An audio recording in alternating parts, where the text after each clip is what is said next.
Soror, Encuentro Feminista. Y nuestro castigo es la violencia que ya ves.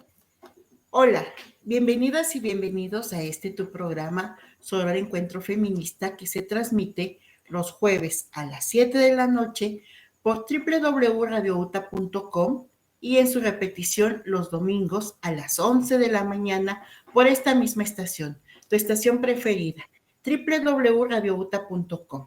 Recuerden que a partir de las 11 de la mañana tenemos el video del programa de la semana que corresponde. Pues bien, estamos hoy con unas grandes y muy queridas invitadas, amigas de largas trayectorias de vida en diferentes aspectos, en diferentes responsabilidades que tenemos en la vida como mujeres, como políticas, como feministas. En esta ocasión nos acompaña Emilienne de León Aulina y Adela Muñiz. ¿Cómo estás, Adela? ¿Cómo estás, Emilienne? Muy bien, contentas de estar aquí. Pues bienvenidas, chicas. Tenemos hoy un gran tema, un tema que está, pues quisiéramos que ya en boca de todas y de todos, ¿no? Un tema que debe ya estar como, que debe ser el conocimiento de todo mundo, de toda la ciudadanía en nuestro país.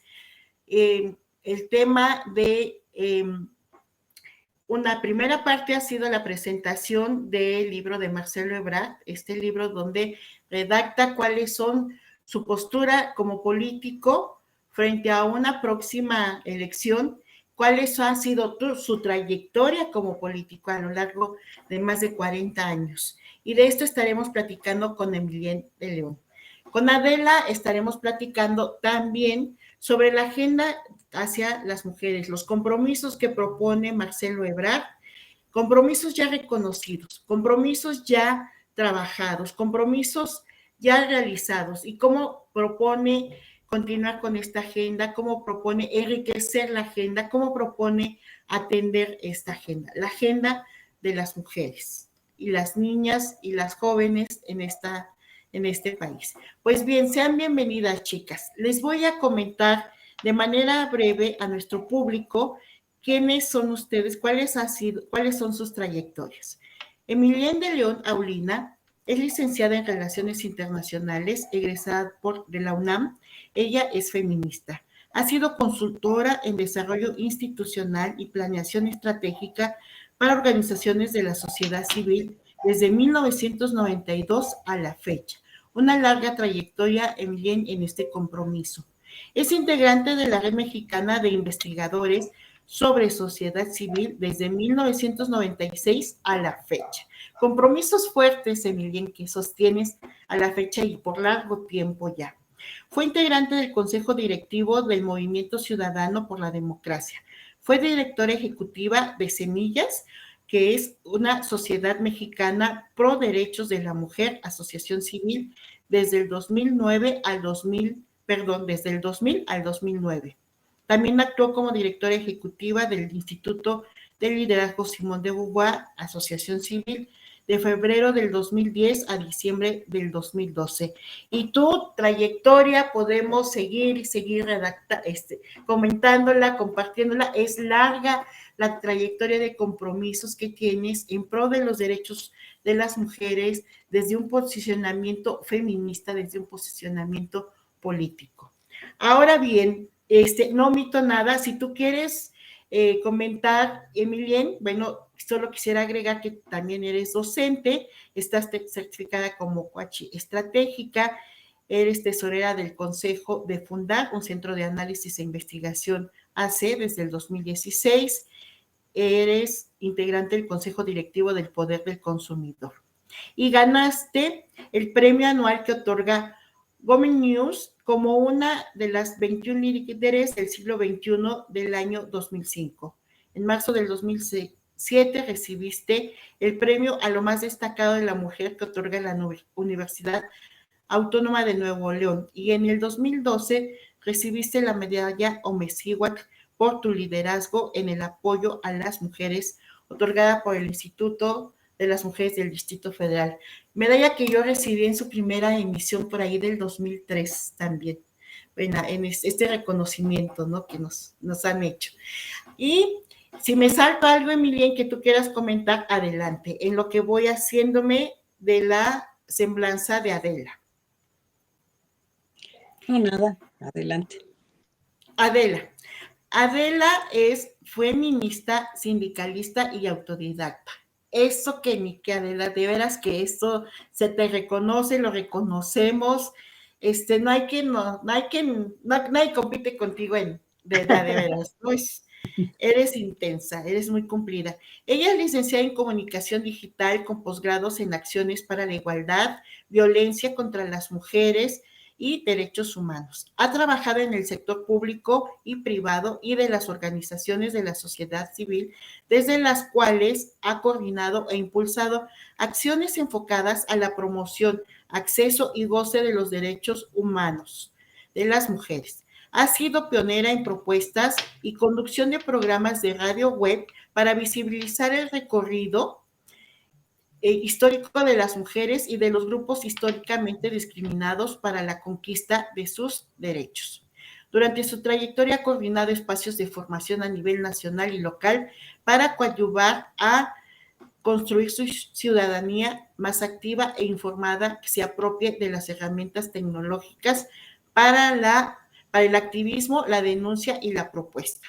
Es cofundadora de organizaciones y redes de la sociedad civil, entre las que destacan Consorcio para el Diálogo Parlamentario y la Equidad, Diversa, Agrupación Política Nacional Feminista y Enreda Tu 2.0, ¿cómo lo? Enredados.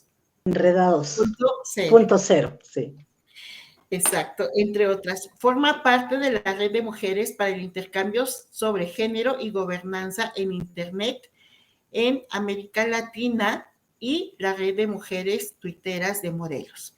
Ha sido becaria de agencias de cooperación internacional como Ashoka, Freddie Herbert y MacArthur. Y en el 2005, en el 2015, el Instituto de las Mujeres le otorgó la medalla Omecihuac por su aporte a favor de los derechos políticos de las mujeres. Bravo, también acá estamos. Actualmente se dedica a la consultoría y cursa una especialidad en políticas públicas para la igualdad en América Latina. Esto con Claxo, Adela. Así es. Pues bien, tienes todas, de veras, muchas gracias por estar acá. Tienen varios compromisos y es importante su participación, así que nos congratulamos de tenerles en este espacio, en Soror Encuentro Feminista, un espacio donde las mujeres nos reunimos para reflexionar, para organizar, para demandar, ¿no? Para exigir nuestros derechos, el acceso y la garantía de nuestros derechos. Pues bien, platícanos, Emilien, ¿qué nos traen, chicas? ¿Qué nos traen Emilien y Adela? Adela. Pues traemos la buena nueva del libro de Marcelo Ebrard, que hoy es canciller, pero es una de las corcholatas conocidas que aspiran a ser, a coordinar los comités de defensa de la 4T y, por supuesto, a ser candidato por Morena hacia la presidencia en el 24. Y trae este libro que acaba de presentar hace unas semanas, que se llama El Camino de México, por Marcelo Ebrard. Entonces traemos eso para presentarlo brevemente, comentarlo e invitar a tu público a que se anime a comprarlo. Está en librería y que se anime a leerlo. Incluso está también en PDF para quien no quiera gastar y con mucho gusto te lo haremos llegar para que así tú lo puedas difundir entre tu público. Claro.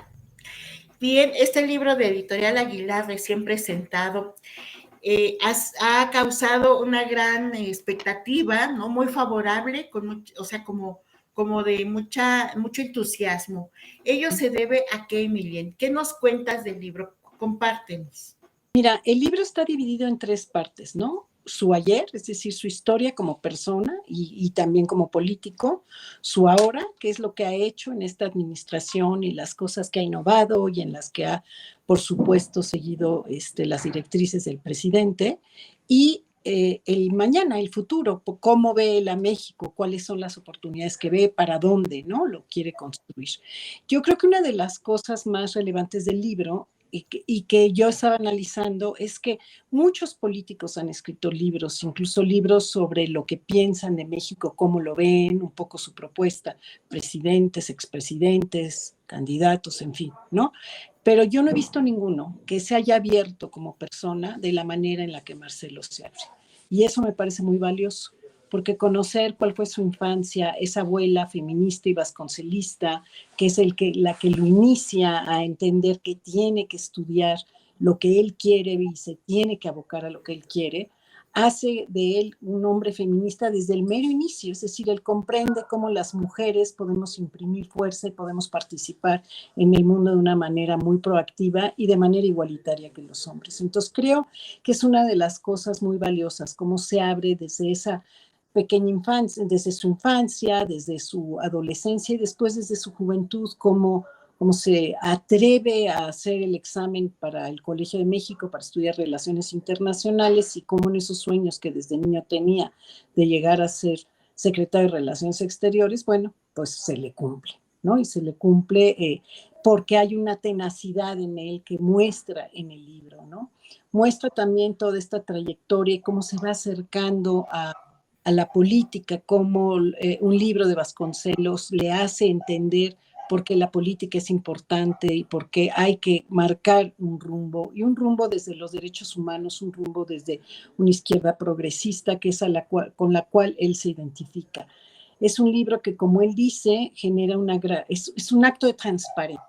Es decir, pocas veces hemos visto a alguien que nos diga, este soy yo, ¿no? Soy yo desde niño, esto ha sido mi trayectoria. Aquí he estado con Camacho y como parte del equipo de Camacho, pero también como legislador fui capaz de ir contra el Fobaproa y de hacer ver la realidad de que eso era, en lugar de rescatar a los derechohabientes de los bancos o los clientes de los bancos, se rescataron a los bancos, ¿no? Y hace una explicación técnica incluso de qué fue lo que pasó, ¿no? Y cómo él encabeza Entonces, muestra una trayectoria de alguien que se ha preparado por más de 40 años y que quiere ser presidente porque sabe qué quiere de México. Entonces, pero para mí una de las cosas más valiosas es esa manera de decir, caray, estoy conociendo a la persona, a su familia, qué lo motivó, los hijos que tiene, los errores que cometió, cómo, ¿sabes? Es ese abrir el corazón y el ser, no lo encuentras en un político común y corriente, ¿no? Así Entonces, es. parece muy valioso el libro. Y lo cual también creo que coincidimos, representa una responsabilidad, ¿no? O sea, cuando hablas de ti, también estás haciéndote responsable de esto, de lo que estás diciendo, con una mayor transparencia, esta responsabilidad. Adela, comentábamos sobre la abuela vasconcelista. ¿Qué te significa a ti esta cercanía? Ya nos ha comentado Emilien, ¿no? Pero ¿y a ti qué te significa de esta abuela? Estas mujeres que nos anteceden, ¿no? A todas, a todos, y de quienes no todo el mundo lo hace, pero hay quienes sí retomamos, reconocemos, han sido nuestras ancestras. Marcelo lo hace con su abuela. ¿Qué te deja? ¿Qué te deja el compartirnos esto él? Bueno, mira, a mí leer el libro me permitió entender la otra parte de la historia de por qué Marcelo es el aliado feminista. Me permitió entender y poder palpar en ese reconocimiento y esa admiración que él tiene por esta abuela María de la Luz feminista, que además participa en los años 20 en los círculos más activos del feminismo, de la revolución, post-revolución, y es cercanísima a Patricia Rivas Mercado, que es un ícono en todo el asunto cultural, el feminismo, etcétera. Entonces, a mí se me antoja incluso poder hacer una segunda parte y escribir sobre la abuela de Marcelo, porque sí creo y estoy convencida que las personas de nuestros entornos marcan el camino que habremos de seguir, nuestros compromisos. Él habla también en otro momento de su hermano Fernando Ebrard, y cómo para una persona que ha nacido y que es gay, que nace en 1965, es muy complicado, digamos, acceder al reconocimiento y acceso de los derechos humanos, y lo marca un poco cuando él habla del matrimonio igualitario. Entonces, pues eso, me hace entender por qué es un aliado de las mujeres y por qué es importante que en la política tengamos a personas comprometidas con las agendas que hacen falta impulsar en nuestro país. Sí, gracias, Adela. Emiliana, entonces tú nos vas describiendo el texto. Una primera parte, una segunda parte y el presente. ¿Y por cuál quieres continuar? Mira, yo creo que su historia es importante, ¿no? No voy a hablar del presente, voy a hablar un poco, pero me parece, por ejemplo, que le tocan momentos críticos en la historia de México en los cuales participa de manera muy definitoria y digamos un poquito tras bambalinas, me explico, por el rol que le toca jugar. Entonces, por ejemplo, en el 85, ¿no? Cuando el terremoto, que verdaderamente es un parteaguas en términos de participación ciudadana en nuestro país, cuando mucha gente y periodistas dijeron la sociedad rebasó al gobierno, la verdad es que las soluciones que se trataban de encontrar no funcionaban porque venían desde arriba hacia abajo. Y es él junto con Camacho quien dice, no, lo que tenemos que hacer es ver qué es lo que la gente quiere. Y entra en una línea de participación y de consulta ciudadana, de deliberación, parte de lo que él propone. Es decir, su historia habla de lo que nos propone en el futuro y eso es lo que es muy importante. Una gente que trae trayectoria, que ha aprendido, que se atreve a innovar. Nadie se había atrevido a abrir las puertas de la participación ciudadana de esa manera, ¿no? Y que lo hace de manera que empieza a transitar los programas y proyectos en relación a la recuperación del 85 de manera mucho más ágil. Lo mismo sucede en el 94 con los diálogos de San Andrés y cómo acompaña a Camacho en todo el tema con el EZLN, o cuando conoce a Andrés Manuel en el plantón que hace en el Zócalo, ¿no? Por fraude en Tabasco, y allí lo apoya y entiende qué es lo que quiere y baja a hablar con él en una relación, digamos, de apertura total con un personaje que era contrario al gobierno donde él estaba trabajando, ¿no? Y después cómo acompaña también a Camacho en muchas otras cosas. Camacho también hay que decir, y él lo reconoce en el libro, es un tipo demócrata, ¿no? Y creo que eso fortalece el sentido democrático profundo que tiene Marcelo, de construir instituciones democráticas. Y eso se ve también en su ahora, ¿no? En lo que hizo, por ejemplo, en el gobierno de la ciudad. Todos los programas, de alguna manera, se deliberaron, se consultaron, se dejó llevar de la mano de las feministas para hablar más de nuestros derechos, ¿sí? Entendió que un gobierno paritario, un gabinete paritario como el que él tenía y promovía, no era suficiente, que había que capacitarse, ¿no? Y entonces acude a Malú Mitchell, que en ese entonces es la directora la directora del INMujeres. Sí, Mujeres. Y le dice, pues necesitamos entender, y Malú se aboca a darles capacitación a todo el gabinete. Entonces, es entender que la transversalización de la perspectiva de género y feminista son importantes, porque no es solo que nos den nuestros derechos en algún ámbito, sino cruza la educación, la salud, la vivienda, el desarrollo social, cualquiera de los temas, la seguridad, por supuesto, ¿no? En materia de seguridad, se mete a crear una ciudad segura para las mujeres, abre el primer programa de transporte seguro para las mujeres. En materia de medio ambiente, se pone a crear el programa del Ecobici, ¿no? Y todo eso, y además da continuidad a los programas de Andrés Manuel López Obrador. Podemos hablar de las becas o los apoyos para los adultos mayores que se expanden todavía más, o por ejemplo, el acierto de haber creado un transporte público como el Metrobús, que ahorra combustible, que transporta a la gente eficientemente en paralelo a lo que el metro supone, y que Andrés Manuel inaugura con la primera línea, pero que Marcelo Ebrard expande por muchas otras líneas de la ciudad. Entonces, parte de lo que Marcelo también demuestra es, yo no voy a ir en contra de lo que haya creado el gobernante anterior a mí, porque además es un colega, porque es alguien a quien conozco y con quien comparto, ¿no? Somos en ese momento, como ahora, del mismo partido, ¿no? Soy alguien que puede dar continuidad y expandir y crear e innovar. Entonces, ese es él.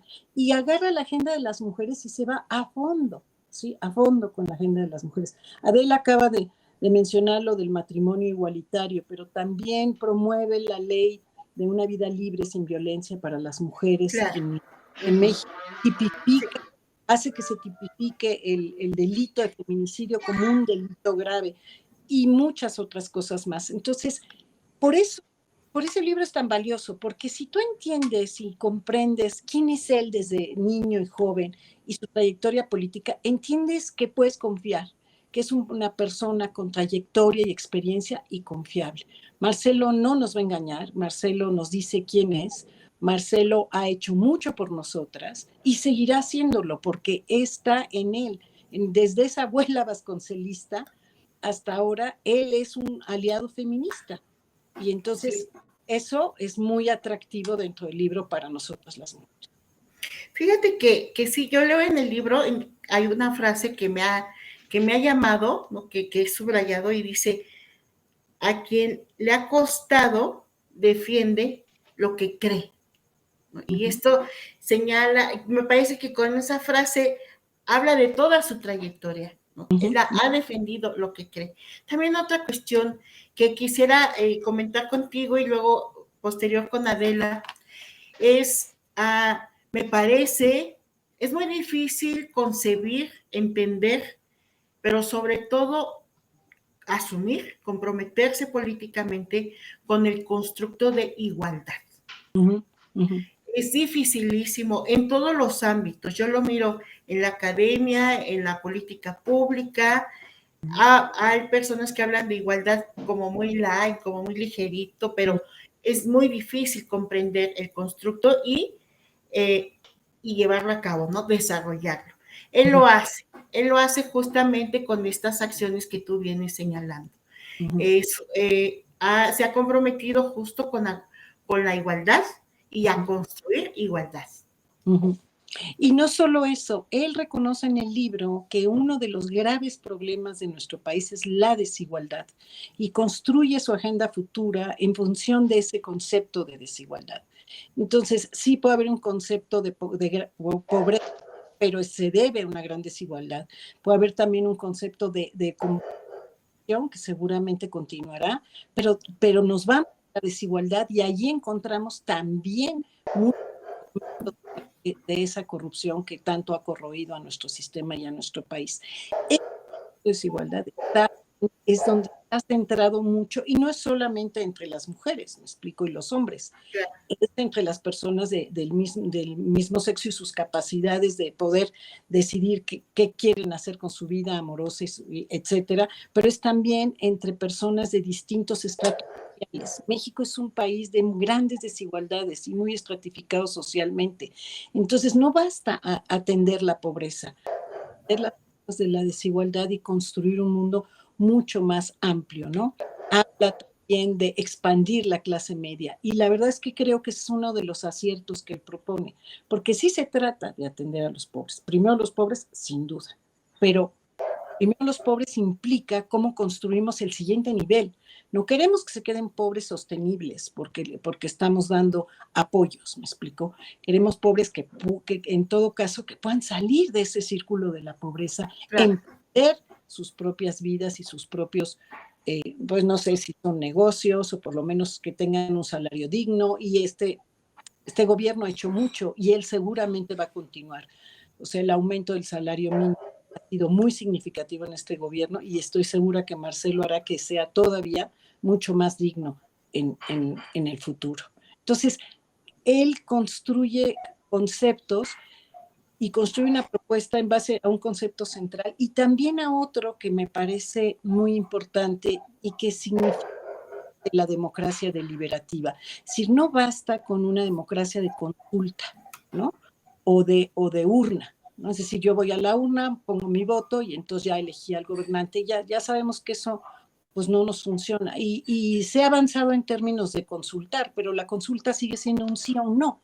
Él tiene una experiencia de democracia deliberativa y la tiene en el 85 y las mujeres, y la tiene en el 94 en términos de esa consulta que se hace con los pueblos originarios con el movimiento zapatista. Es decir, conoce eso y cree en ello. Tú iniciaste con esa frase, todos sabemos apuesta por en lo que creemos, ¿no? Él cree fervientemente en todos esos conceptos. Entonces, pues a mí es una persona que me genera confianza y en la cual creo, y como feminista creo que podemos confiar en un aliado feminista y que eso es lo que tenemos que hacer. Alguien Así que es. ha demostrado que apoya nuestras causas y las apoya con acciones consecuentes, ¿no? Pero que también apoya las causas de los más desfavorecidos, también con acciones consecuentes, porque el hecho, por ejemplo, de que él promoviera que las cooperativas de mujeres de costureras pudieran hacer los uniformes que se repartían en las escuelas públicas, eso me parece ligar dos necesidades muy básicas, de quien necesita comprar un uniforme de buena calidad y a bajo precio y de quien necesita producir para tener un ingreso. Entonces, esa conjunción de cosas que él demuestra en el gobierno de la ciudad, a mí me hacen pensar que vamos a tener también políticas económicas y de desarrollo social donde las mujeres estemos integradas y podamos avanzar como siempre hemos soñado. Sí, necesarias, además de la política social, las políticas económicas, claro que sí. Pues Emilia, recomiéndanos la lectura del libro y por supuesto que si nos compartes la liga electrónica, la hacemos llegar cuando se hace la difusión del programa a Radio Escuchas, así que adelante. Sí, y agradezco muchísimo la invitación, yo me tengo que retirar, pero las invito, ¿no? Compren este libro, vale mucho la pena, y se lo echo uno muy rapidito, ¿eh? Y les vamos a mandar la versión electrónica para que quien quiera lo baje. De lo que se trata es de que lo lea la mayor parte de las personas que puedan, ¿sí? Muchas gracias, Toika, de verdad. Muéstranoslo, Emilia, muéstranoslo. Aquí está. El Camino de México por Marcelo Ebrard. Pues bien, muchas gracias. Muchas gracias y buenas noches. El Camino de México. Buenas noches, Emilia. Buenas noches, pues Emilia. Hasta pronto. Muchas gracias. Pues Adela, continuemos entonces. Ha sido una charla muy linda, aunque breve con Emilien, ya tendremos oportunidad de hacer una charla larga, pero fíjate que quisiera retomar contigo dos puntos, Adela, que me han llamado, que me llaman, ¿no? Que me burbujean cuando los leo en el libro. Además de lo que él ha dicho, de a quien le ha costado, defiende lo que cree. Tiene otros dos asuntos, por supuesto el de igualdad y el que tiene que ver con un futuro mejor. ¿Qué te dice a ti, Adela, esto? Un futuro mejor para quiénes, cómo, cuándo, ¿no? El cómo sobre todo. Sí, bueno, a mí me ilusiona y me hace tener mucha esperanza de que este país puede seguir caminando hacia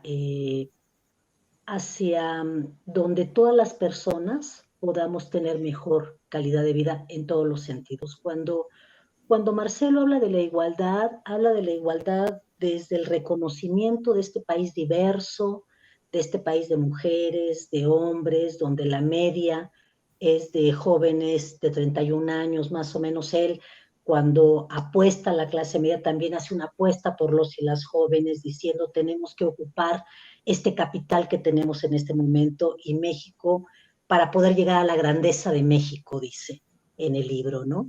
Y yo creo que a mí lo que me hace pensar es que cuando particularmente, Toika, me voy al índice del libro, donde hay varios apartados, pero yo me quedé con el numeral 11, que es la nueva era del DF, continuidad con cambio. Me quedé ahí porque hizo, y ahorita un poco vamos a hacer en su gobierno, muchas cosas que los feminismos en México, particularmente en la Ciudad de México, habíamos trabajado durante muchos tiempos, se concretaron muchas cosas, pero además se hicieron en un contexto político muy complicado. Es decir, el gobierno federal era un gobierno federal de derecha. Era un contexto donde los grupos antiderechos estaban como muy activos, ¿no? Y con una historia además de él, de poder, digamos, entender que más allá de lo que él pudiera pensar o querer sobre algunas cosas, había una realidad. Y una realidad que él plantea en el libro es que el 33%, por ejemplo, de las mujeres de los hogares liderados por mujeres, 33% eran mujeres jefas de hogar. Había un porcentaje alto de mujeres que morían por abortos clandestinos, por ejemplo. Había muchísima inseguridad en las calles para las mujeres, para las y los jóvenes. Había deserción escolar, particularmente en media superior, en preparatoria. Había una suerte de necesidades de alimentación en niños y niñas que iban a educación básica, y entonces él plantea a través de 7 puntos que componen sus ejes de gobierno una serie de acciones muy puntuales para avanzar en esto, que es lo que propone para este país en un momento distinto, con un contexto distinto, en donde esperemos el gobierno federal siga estando, digamos, en las izquierdas y donde hace falta continuar y seguir avanzando con un sello particular. Sí. Entre los ejes que él plantea está la reforma política, tú te acordarás, la reforma política, derechos plenos a la ciudadanía y sus habitantes en la Ciudad de México, equidad, seguridad y justicia expedita, economía competitiva e incluyente, un intenso movimiento cultural, desarrollo sostenible y de corto plazo, y un nuevo orden urbano, servicios eficientes y de calidad para todos y para todas. Y, Adela, te quiero pedir, en un paréntesis, sí, como que nos describas, porque para como un poco el refresh de nuestros y nuestras radioescuchas y de todos, sí, todas, de las acciones en concreto. Tú que las tienes muy bien ubicadas, haznos un recorrido de estas acciones, de estas políticas de las que estás señalando. Sí, bueno, primero decir que una de las cosas que me parece muy importantes es que él colocó conceptos que a 16 años de su gobierno siguen vigentes. Brechas de desigualdad, equidad de género, que bueno, hoy es igualdad de género, economía incluyente, desarrollo sostenible y cambio climático. Y en ese sentido se desarrollaron varios programas como el de que tuvo primeramente un gobierno paritario, ¿no? El mismo número de hombres, de secretarios había de mujeres, y se dejó acompañar, como bien lo dijo Malú, de mujeres feministas como Malú Micher, ¿no? Que era la encargada de la política de igualdad de género, y que estaba con él y todos los secretarios y secretarias de Estado, y llevaron una capacitación para saber de qué hablábamos cuando hablábamos de la transversalidad de la perspectiva de género en todos los programas. Y eso originó una serie de acciones que tenían que ver, por ejemplo, fue el primer gobierno que pensó en las niñas que de adultas van a tener papiloma y que después se puede convertir en cáncer, en una política de salud para vacunar a las niñas de 10 años con el tema del papiloma. Impulsó el programa de cáncer de mama, que hasta entonces, tú te acordarás, las mujeres batallaban para saber dónde iban, pero además hubo una política de salud muy importante donde las mujeres, por vez primera en esta ciudad, nos sentimos ciudadanas de primer nivel, porque las instituciones de salud a donde íbamos a hacernos estas revisiones eran muy dignas. También todo el tema de ciudades seguras para las mujeres, programas que hoy en día se presumen mucho y están en bogas, pero que nacieron en este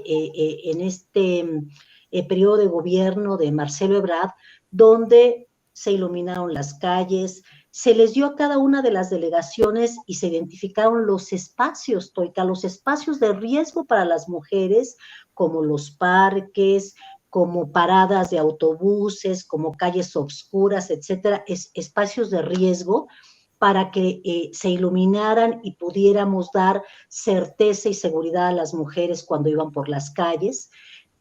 Hubo espacios, por ejemplo, que se quitaron a grupos delincuenciales y se convirtieron en casas para atender violencia a mujeres que vivían violencias, y se entregó, se dio, se otorgó una beca económica, y era un programa integral que daba asesoría jurídica, que daba asesoría psicológica y que permitía a las mujeres cierta autonomía, porque tú y yo sabemos que para poder decir que nos liberamos de una relación violenta, tenemos que tener autonomía económica, porque sin esa autonomía económica vamos a seguir en ese círculo de violencia.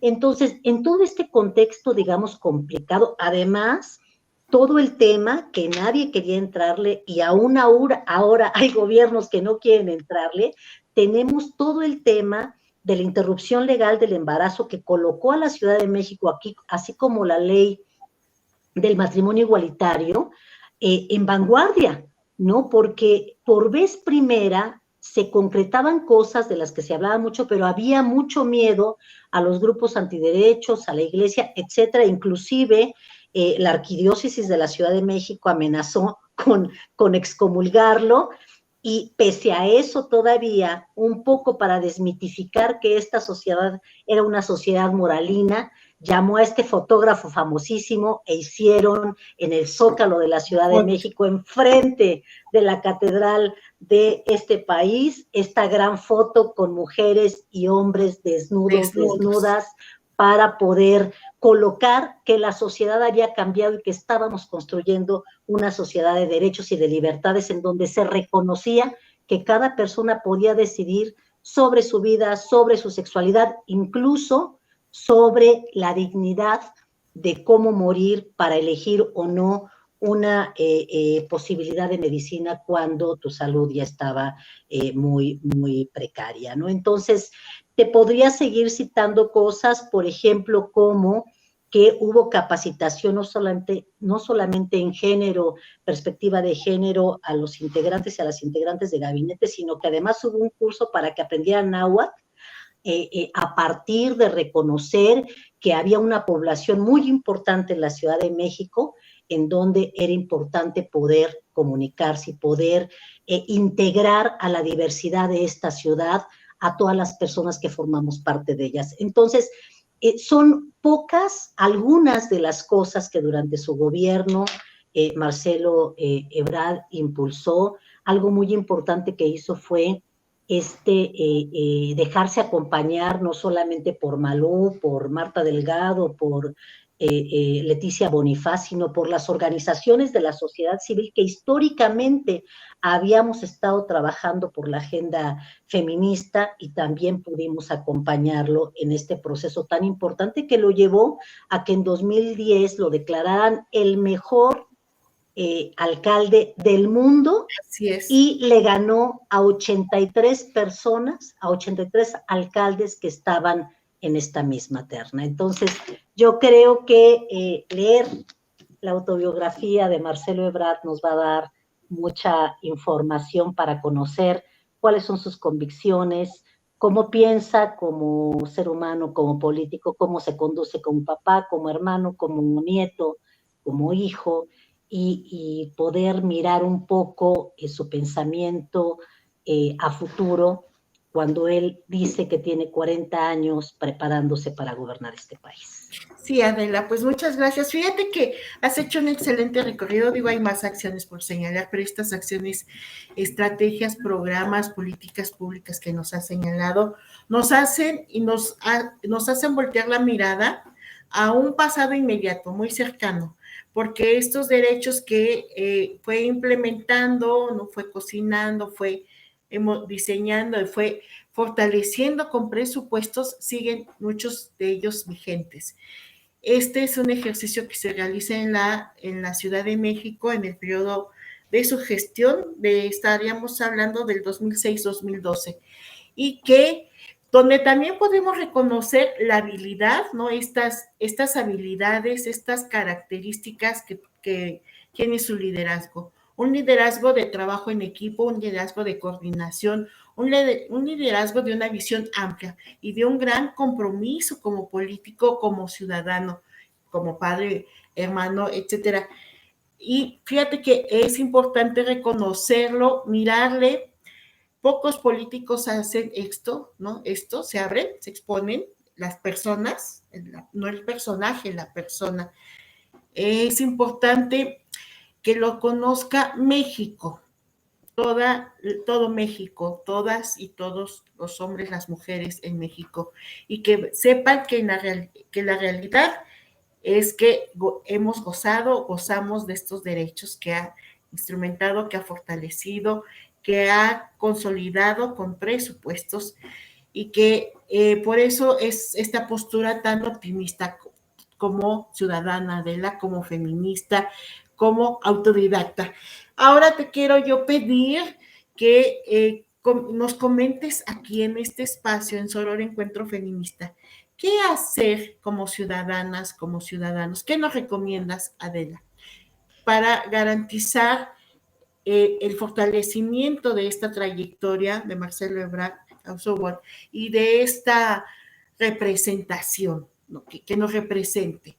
¿Qué hacer como ciudadanos y ciudadanas?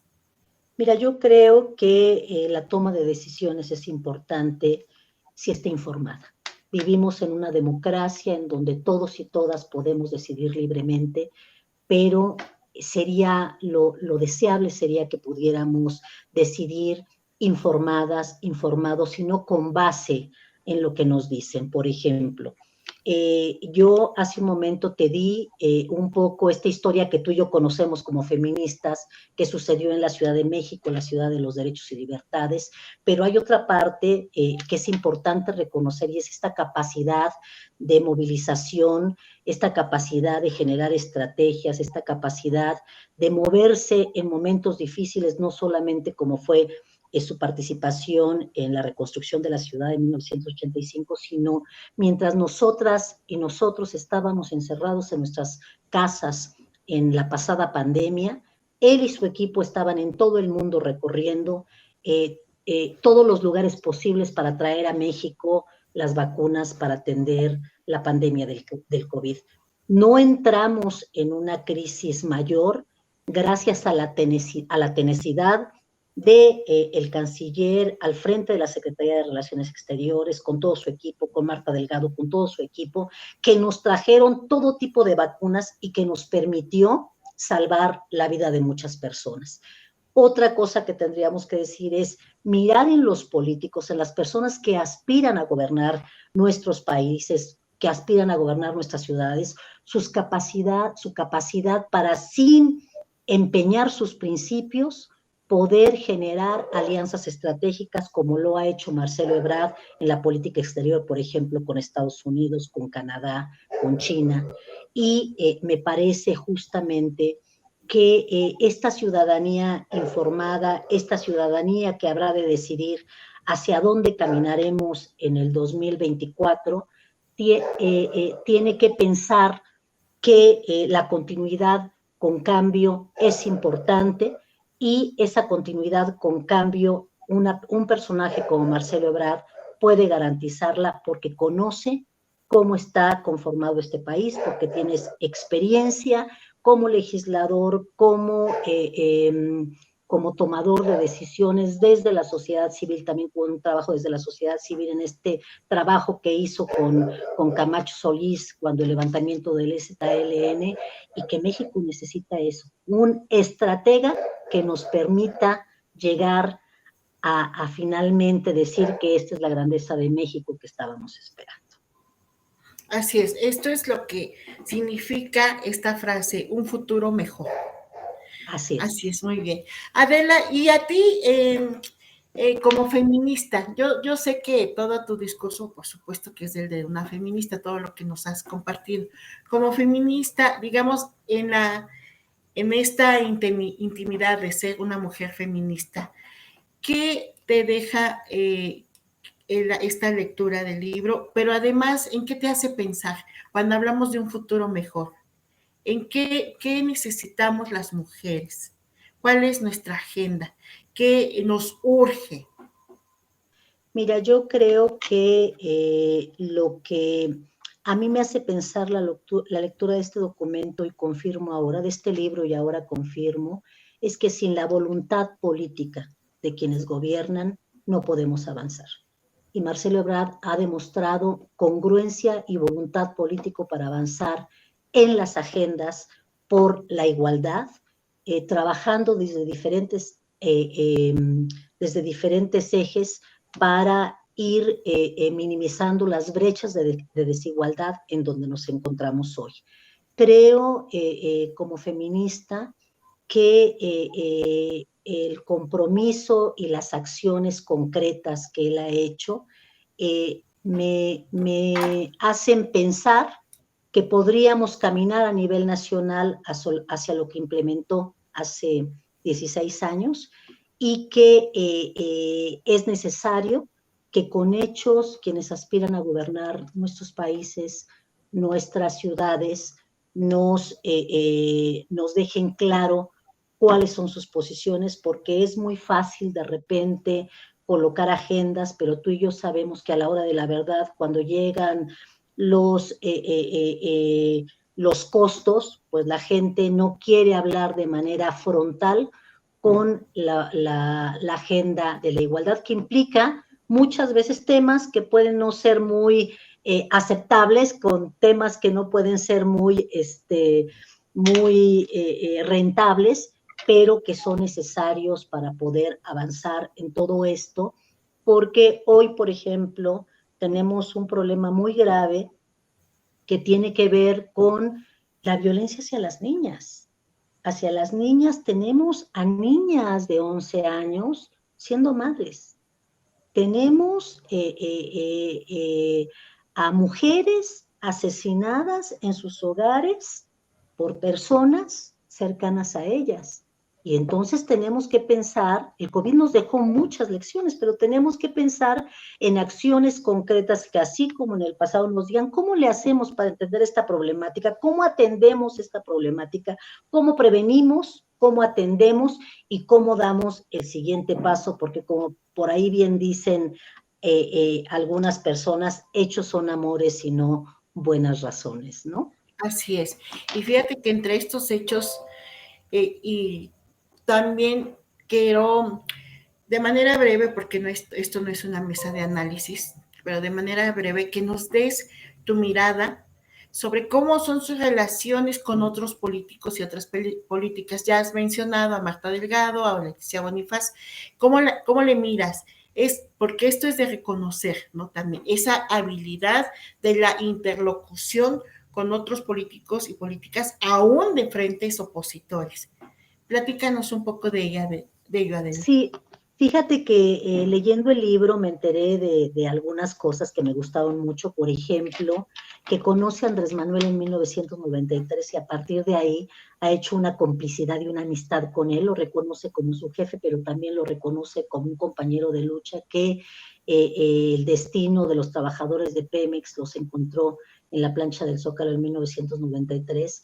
Después los encontró en el 2000 rumbo a la jefatura, después los encontró en el desafuero, después los encontró en el fraude electoral, etcétera.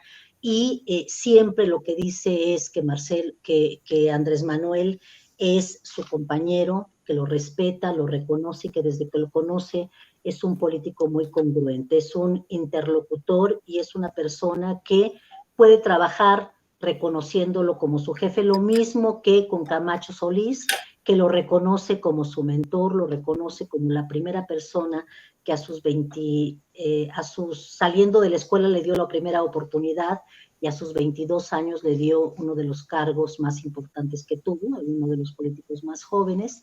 También habla de su relación, por ejemplo, con Biden, ¿no? De esta relación y escucha que tiene con las personas que encuentra a su paso, con las mujeres, con los jóvenes. Y eso es un hombre que escucha y que se deja acompañar. Por ejemplo, el tema del ecobici fue una iniciativa que surgió a partir de un diálogo que tuvo con una con una mujer que la había implementado, no recuerdo en qué país, y que le decía que si la implementaba en la Ciudad de México y las mujeres se apropiaban de esta herramienta, les iba a permitir acortar sus tiempos, llevar a sus hijos y a sus hijas y además hacer ejercicio y que esta ciudad fuera más democrática. Entonces, leyendo este libro nos damos cuenta que es un hombre que escucha, que es un hombre que se rodea en sus propias palabras de un equipo que le gusta que lo cuestionen, no que le den la razón en todo, sino que lo cuestionen y que le ayuden a reflexionar sobre las decisiones que toma, y también hace un ejercicio de sus aciertos, de sus errores, y me parece que eso es un acto de congruencia y de transparencia para quien pretende ser el candidato de Morena para las próximas elecciones del 2024 y que esperamos que así sea. Que así sea, así queremos que sea. Por último, hay algo que llama la atención, siempre es como la cosquillita, ¿no? Como la burbujita que está ahí activa. ¿Cómo es su relación familiar? ¿Cómo la describe en el libro? Fíjate que a mí me conmovió mucho conocerlo en ese sentido, porque decía que hasta los últimos días se le llamaba a su papá y a su mamá mi mami y mi papi, a su abuela mamá grande. Su relación con sus hijos era, intentaba que fuera muy cercana, las llevaba a la escuela. Describe a su hija cuando nace con sus pelos dorados, sus cabellos dorados, dice él, en donde la reciben llenos de miedo, él y su pareja, y cuando la cargan, el mundo se transforma, y de repente te encuentras con un hombre que habla de su perro Schnauzer, que lo recibe al llegar a casa, y habla de su hermano Fernando y de cómo lo marca de su entorno familiar, 8 hermanos, 7 hermanos y una hermana, de los Marcelo Casaubon, de los Brad Casaubon y sus primos. Y entonces te encuentras con un personaje afectivo, que le gusta la compañía, su relación con Rosy, su esposa hoy, cómo la reconoce en su belleza exterior, pero cómo le cautiva su belleza interior y todo lo que ella sabe, y el contexto en el que se maneja con ella y con sus gemelos, su niño y su niña. Entonces me encuentro a un ser humano cercano, a un ser humano cotidiano, que en momentos difíciles tiene que decidir entre si va a una reunión que es muy importante o va a dejar a su hijo, a su hija a la escuela, ¿no? Habla por ejemplo, de que sus hijos y de sus hijas ninguna se fue por el rollo de la política, se fueron por el diseño, por la moda, por la artisteada, ¿no? Pero como él y su abuela hasta ahora son los únicos que entraron al tema de la política, y cómo su papá, que era muy lejano a la política, recibe el que él haya sido electo como jefe de gobierno en 2006. Entonces es un libro emotivo, es un libro cercano, es un libro de transparencia, de quién es, dónde está, qué piensa y hasta dónde va Marcelo Ebrard. Así es, Adela, pues qué gran relato nos haces, qué ánimos nos infundes, ¿no? Nos convidas de este entusiasmo. Muchas gracias. Pues bien, estamos por terminar el programa y yo te quiero pedirle a Adela, a esta colega, a esta amiga querida, a esta compañera de luchas, de vida, que nos haga la recomendación a las mujeres que estaremos escuchando este programa, a las mujeres que se comunican unas a otras, mira, está pasando esto, que nos hagan la recomendación. ¿Qué hacemos, Adela? Pues mira, yo creo que tenemos que pensar qué queremos, qué nos hace falta, hacia dónde nos gustaría caminar en el futuro inmediato que está por venir. Que podamos conocer de viva voz a los personajes, que pretenden gobernar este país, Yo después de leer El Camino de México me quedo con Marcelo Ebrard, porque Marcelo Ebrard me da esta certeza de saber que estas cosas que necesitamos vamos a poder verlas, vamos a poder trabajar de manera colectiva, porque me parece que las mujeres tenemos que no solamente aspirar a los derechos, sino acceder a los derechos, poder tener presupuesto justamente para poder disfrutar de estos derechos, porque cuando accedemos a la cultura nos sentimos sujetas de derecho, estamos felices y por lo tanto nuestro contexto cambia. Cuando decimos que basta de violencia, estamos parando y estamos parando este círculo de violencia y necesitamos a estos aliados feministas que nos permitan construir a nivel nacional el país que queremos. Y el país que queremos es este país donde las mujeres y las niñas finalmente podamos acceder y disfrutar nuestros derechos humanos. Este Camino de México. Pues este bien, Camino de México. Bienvenido a tu comentario aquí en Soror Encuentro Feminista, este espacio de encuentro, de reflexión, de análisis, de crítica, de organización y también de planeación, ¿no? También de gestar esto, lo que viene, las nuevas ideas, los siguientes hechos.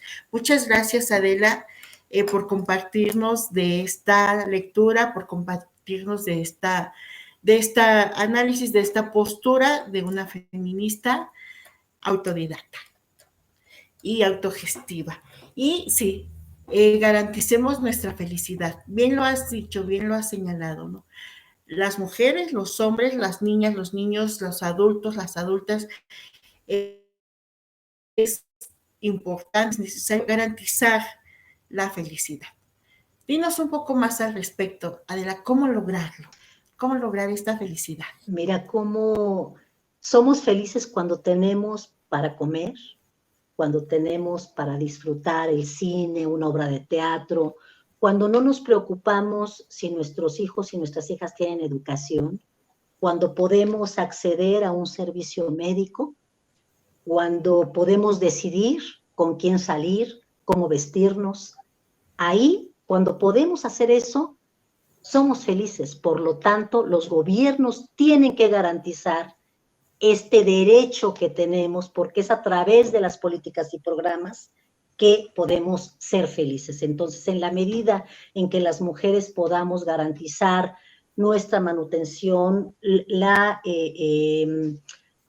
educación de nuestros hijos, la comida. Hace rato, por ejemplo, olvidé comentar el tema de los comedores populares tan importantes que parece que ya no están, que daban alimentación de primer nivel a gente que vivía en pobreza, a niños y a niñas, a mujeres, ¿no? Eso, cuando no nos preocupamos de qué vamos a comer, qué van a comer nuestros hijos, nuestras hijas, los adultos mayores, nuestros abuelos, nosotras mismas, cuando tenemos garantizado eso, somos felices. Cuando podemos ir a la universidad, cuando podemos ir a hacer ejercicio, cuando podemos hacer estas cosas, somos felices. Entonces, la felicidad es un derecho y para poder acceder a ese derecho, los gobiernos y sus funcionarios tienen que garantizar esta felicidad de los habitantes de su ciudad y de su país. Muchas gracias, Adela.